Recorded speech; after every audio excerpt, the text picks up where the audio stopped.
Sonya. Congratulations, we are at the launch of your brand new tea line, Wilde Tea, inspired by your love of Oscar Wilde, of course. Congratulations. Thank you. You've been very supportive throughout this whole process. Of course, I love you. I love tea. So it's a natural connection for me. Thank you. But talk to me about your tea line.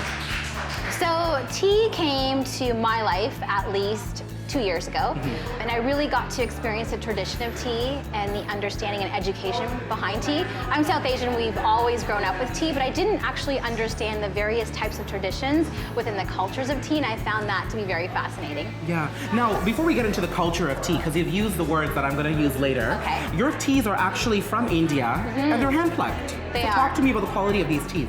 So they're very exquisite, they're very exclusive, and they're all plucked from one estate. So think of it as champagne or wine. So you're getting organic tea, everything's fair trade as well. So we make sure that the farmers that are working on our estate are actually taking the money that they earn and putting it back toward their children's education. Wow, so you are giving back at the same time as well. Absolutely, and that's why I wanted to make sure that I was doing something that was not only for myself, selfishly, I wanted to make sure that I was happy doing this, but also giving back too.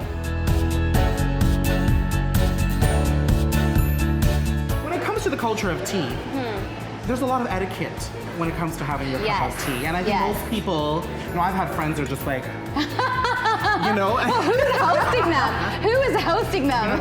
It all depends on your host. When your host is fabulous, so is your cup of tea. Right. But there's some serious etiquette behind having your cup of tea. Teach me. Okay, so first of all, if I'm the host and you're my guest and you're not sure what to do, you need to follow the lead of the host. Okay. So you've come to my house now, and if I'm going to be one of those friends that you've mentioned and I want to slurp my tea, which by the way, it's okay to slurp your tea, you need to slurp the tea the way that I'm slurping the tea. So go ahead. Okay. That's exactly how you slurp tea. Also, if you're not sure how to have your tea, because you can have your tea, some people prefer it with milk, sugar, cream, you should also follow the lead of the host as well. The host will know how to have the tea. And if the host is having milk, then you can most certainly have milk as well. Now, coming back to Wilde Tea. Yes. Talk to me about some of the teas that are available right now in your line.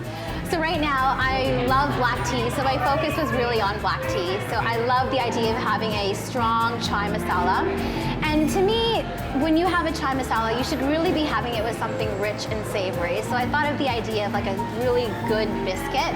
For example, when we go to India, we think about having a chai masala with a biscuit, a cookie, or a savory cake or a croissant. Love it. And Earl Grey, another favorite of mine. And actually it tends to be a very strong classic tea. And both of these teas can be mixed with milk or cream or sugar or even honey.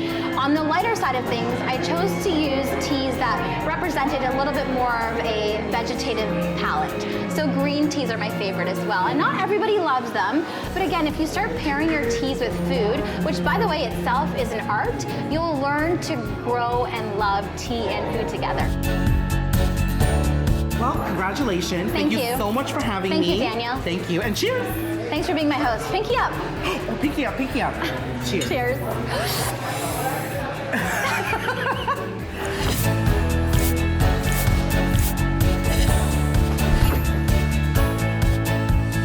Hi everyone, I love getting effed and I know you do too. So subscribe to my channel and stay in the loop for all things fashion, film, food, and fabulosity.